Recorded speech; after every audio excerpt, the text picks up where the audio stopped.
আজকে রাজনীতি কোথায় কোথায় গিয়ে পৌঁছেছে রাজনীতি? বিগত দিনে প্রতিহিংসার রাজনীতি ছিল।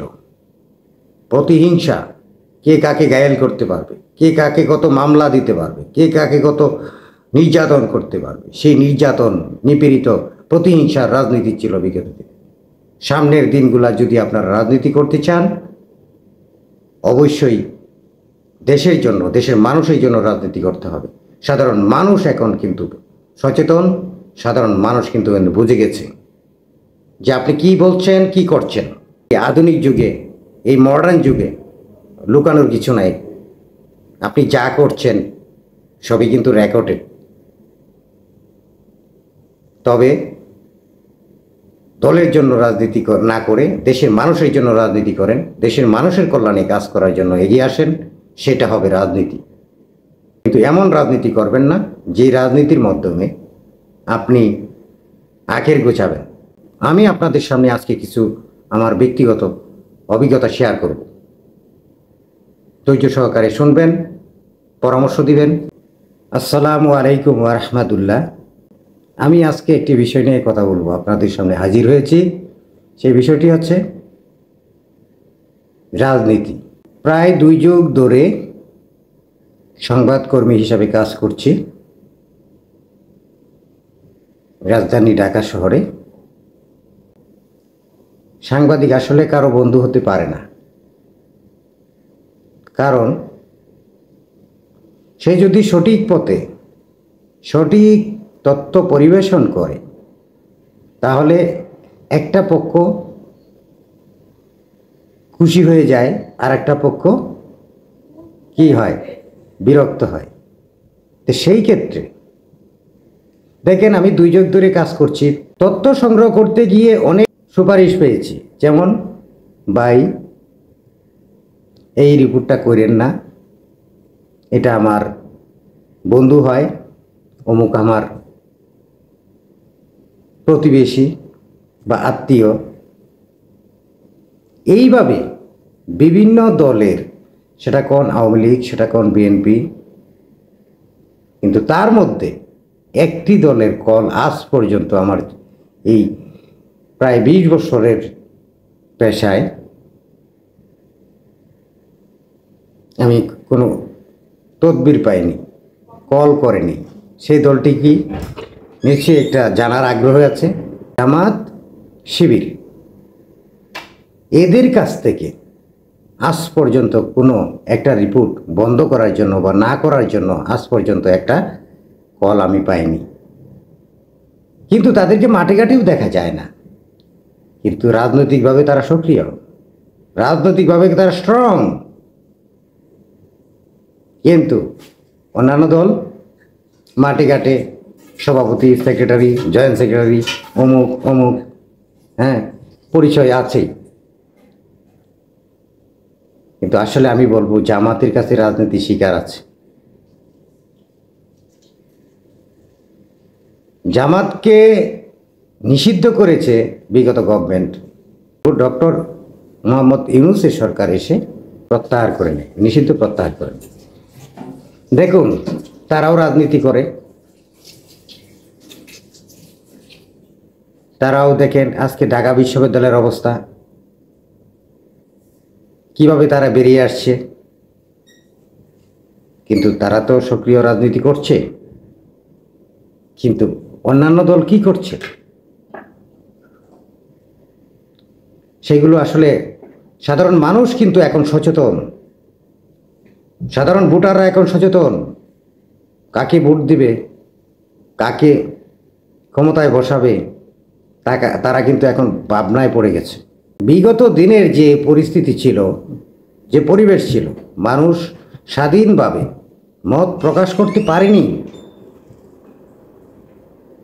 যেটা অনেকটা আমি চুপ ছিলাম। কারণ আমি যদি লিখতে যাই, লেখার পরিবেশও হয়েছে, কিন্তু লিখতে যাই কি হবে, এই ডিজিটাল অ্যাক্টের আইনে মামলা দেওয়া, ঢুকাই দেবে জেলখানায়। তো সেটা থেকে বেরিয়ে আসছে ডক্টর মোহাম্মদ ইউনূস অন্তর্বর্তীকালীন সরকারের প্রধান হয়েছেন। আসলে বাংলাদেশের জন্য একটা ইতিহাস। এমন একজন লোক বাংলাদেশে কখনো এসেছে কিনা আমার জানা নাই। তার ভিতরে নেই কোনো অহংকার, নেই তো তার কোনো দেমাগ। উনি প্রত্যেকটা কাজ করছেন পজিটিভলি, দেশটাকে পরিবর্তন করার জন্য, দেশের মানুষের ভাগ্য পরিবর্তন করার জন্য। ক্ষমতা উনি ইচ্ছা করে নিয়েছে? কখনো না। ক্ষমতা আল্লাহর কাছ থেকে এসেছে। ক্ষমতা আল্লাহ দিতেও পারেন, আবার নিতেও পারেন। আমি মনে করব আপনারা এখনো সংশোধন হন। আমার ব্যক্তিগত পরামর্শ হচ্ছে, থানা, ওয়ার্ড লেভেলে অন্যান্য দলগুলোকে, নেতাকর্মীদের একটু খোঁজখবর নেওয়া উচিত। এখন পর্যন্ত শুনিনি জামাত শিবির কোনো চাঁদাবাজি করতে গেছে, কোথাও দখল করতে গেছে। কিন্তু কাদের নাম আসছে, একটু সতর্ক হওয়াই ভালো। বর্তমানে বিএনপি একটা সর্ববৃহৎ দল বর্তমান পরিবেশে, বর্তমান পরিস্থিতিতে। কিন্তু আওয়ামী লীগের তারা তাদের নিজের পায়ে কোড়াল মেরেছে। সাধারণ মানুষকে তারা গ্রহণ করে নেই, সাধারণ মানুষকে তারা কাছে টেনে নেয়নি। তারা সব সময় প্রশাসনকে হাতিয়ার হিসাবে ব্যবহার করেছে। আজ সেই পরিণতি তারা টের পাচ্ছে। 17 বছর যারা লাঞ্ছিত বঞ্চিত হয়েছে তারা এখন মাঠে আসছে, আর যারা 17 বছর ক্ষমতায় ছিলেন তারা আজ পালিয়ে বেড়াচ্ছে। এমন রাজনীতি হবে কেন? এমন হবে কেন রাজনীতিটা এমন হবে কেন? কারণ আমি যখন কলেজ লাইফে লেখাপড়া করি তখনও দেখেছি, এরশাদের আমল দেখেছি। এরশাদের সময় হরতাল হয়েছে, আন্দোলন হয়েছে, হরতাল ডেকেছে, কিচ্ছু নাই। কিন্তু আজকে আমরা কোন পর্যায়ে চলে গেছি একটু ভাবুন। দেশটা সবার, দেশটা আপনার, আমার। একজন পাগল, সেও তার নিজের বিষয়টা ভালো বুঝে, কিন্তু আমরা বুঝি না। এই কাউকে পাকিস্তানি বলতেছেন, কাউকে ভারতীয় বলতেছেন, কিন্তু সবাই তো আমরা ভাই ভাই। যে পাকিস্তানি বলতেছেন সেও আমার ভাই, যে ভারতীয় বলতেছেন সেও আমার ভাই, ভাই বন্ধু বা আত্মীয় স্বজন।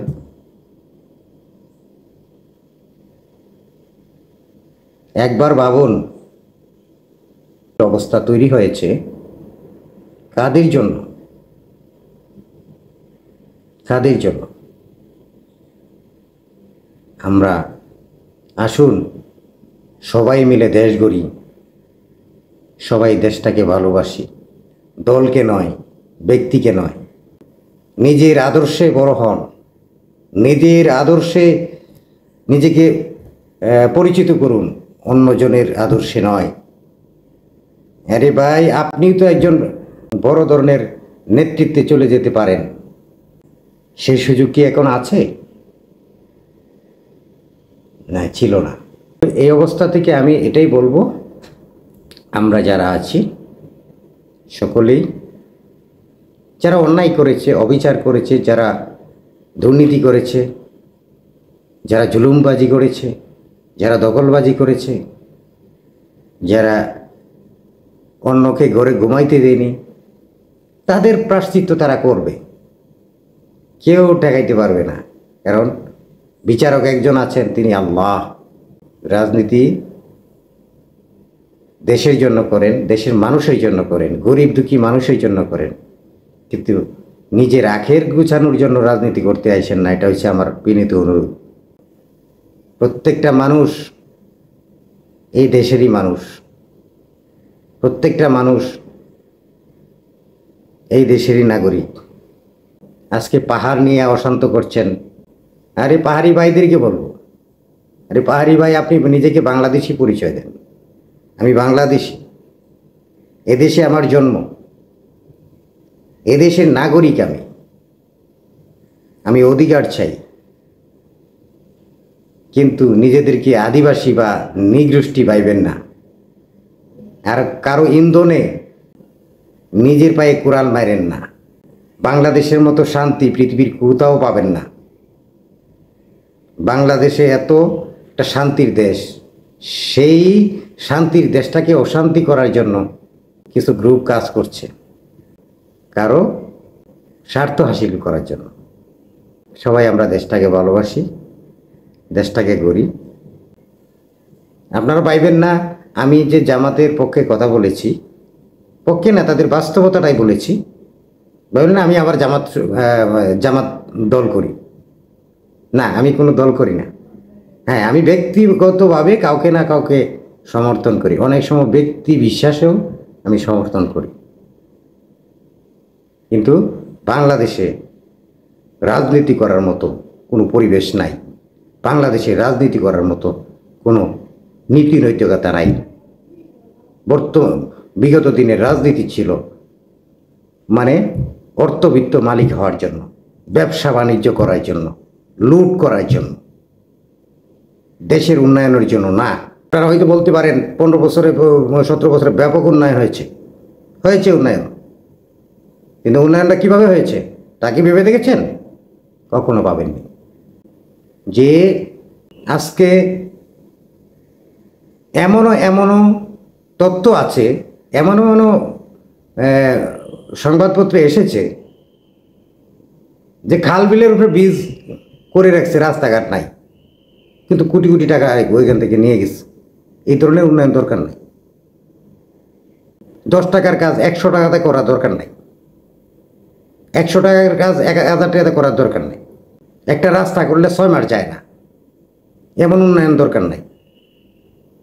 আমি দেখেছি এরশাদের আমলে একটা রাস্তা হয়েছে, ময়মনসিংহ থেকে হালুয়াঘাট পর্যন্ত একটা রাস্তা হয়েছিল, কুরিয়ানরা করেছিল। 30-20 বছর এখান থেকে ইটের টুকরো, মানে একটা পাথরের টুকরো এক জায়গা থেকে অন্য জায়গা যায়নি। একটা পাথরের টুকরো এক জায়গা থেকে অন্য জায়গা যায়নি। আজ রাস্তা করে, লুটপাটের রাস্তা করে। এগুলোর থেকে বেরিয়ে আসেন। হাজার হাজার কোটি টাকা কামাই আপনি নিজে নিয়ে যাইতে পারবেন না, কবরে নিয়ে যাইতে পারবেন না। কার জন্য কামাই করছেন এই দায়ভার কেউ নেবে না। আপনি কিভাবে কামাই করছেন সেটার দায়ভার আপনাকেই দিতে হবে, আপনাকেই বহন করতে হবে। চুরি করছেন না ঘুষ খাইছেন তার না। একটা মানুষের, একটা পরিবারে 10 জন থাকলে কত টাকার প্রয়োজন, কত টাকার প্রয়োজন। এই জায়গায় এক একজন হাজার হাজার কোটি টাকা ইনকাম করেছে, তারা কি নিয়ে যেতে পারবে? তারা বুক করতে পারবে? এগুলা খেতে পারবে? খেতে পারবে না। কিন্তু জাতির কাছে কলঙ্ক হয়ে গেলেন, জাতির কাছে একটা বিষাক্ত কালসাপ হয়ে গেলেন, যে দেশের মানুষের সম্পদ লুটপাট করে বিদেশে পাচার করেছেন। সামনের দিকে রাজনীতি করবেন, যারাই করেন, আমার পরামর্শ, ব্যক্তিগত পরামর্শ, আপনারা সঠিক রাজনীতি করেন, দেশের মানুষের জন্য রাজনীতি করেন, খেটে খাওয়া মানুষের জন্য রাজনীতি করেন, দলের জন্য নয়। এই দলের জন্য রাজনীতি করলে তো আপনার দলীয় লোকরাই আপনার কাছে ভিড়বে, ও দলীয় লোকরাই আপনার কাছে সেই সাপোর্ট পাবে। কিন্তু সাধারণ মানুষ, খেটে খাওয়া মানুষ, অভাবী মানুষ, তারা কি করবে? ধন্যবাদ আপনাদের। আমার জন্য দোয়া করবেন। আমি বক্তা না, আমি রাজনীতিবিদ না, মিডিয়া ব্যক্তিত্ব না, আমি সাধারণ একজন মানুষ। আমার মনে চাইছে আপনাদের সামনে এগুলো তুলে ধরার জন্য, তাই আমি আপনাদের সামনে আসলাম। আমার জন্য দোয়া করবেন। আসসালামু আলাইকুম ওয়া রাহমাতুল্লাহি ওয়া বারাকাতুহু।